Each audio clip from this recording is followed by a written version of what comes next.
Ouria, pour elle, c'est très important que les musulmans de France gardent cette histoire profondément abjecte, homophobe, misogyne, etc. Toutes les saloperies qu'il y a dans l'islam, c'est très important pour elle qu'on les respecte, qu'on les garde, et que surtout on ne travestisse pas tout ça, qu'on ne change surtout pas ça.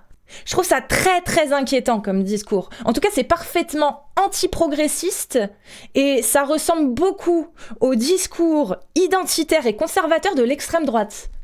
C'est les mêmes arguments, pas sur le même sujet, pas pour les mêmes raisons, mais c'est les mêmes arguments. Quand on écoute l'extrême droite parler de l'homosexualité, c'est les mêmes arguments. C'est fou quand même, hein. Ouria Boutelja, homophobe. Alors, non, peut-être pas, j'en sais rien, mais en tout cas, Ouria Boutelja défend une idéologie homophobe, oui. Voilà. Donc on va redire, par exemple, vous pouvez trouver dans le Coran à la sourate 7, versets 80 à 84. Vous pouvez également le trouver dans la sourate 26, versets 165 à 173. Sourate 29, versets 28 à 32. Sourate 27, versets 52 à 56.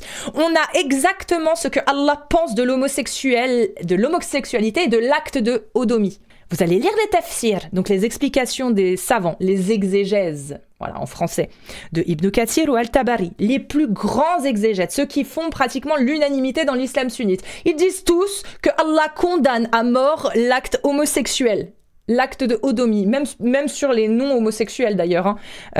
C'est une condamnation à mort. Vous avez également les hadiths, comme hadith que je vous ai cité, Abu Daoud 4462, qui stipule que le prophète a affirmé qu'il fallait mettre à mort celui qui recevait, celui qui donnait. Vous voulez quoi de plus? Ouria Boutelja n'est peut-être pas homophobe ou ne se croit pas homophobe, mais en défendant une idéologie qui pousse à la stigmatisation et à la mise à mort de ceux qui pratiquent la hodomie, oui, elle défend une idéologie profondément homophobe, profondément antiprogressiste, profondément identitaire et conservatrice.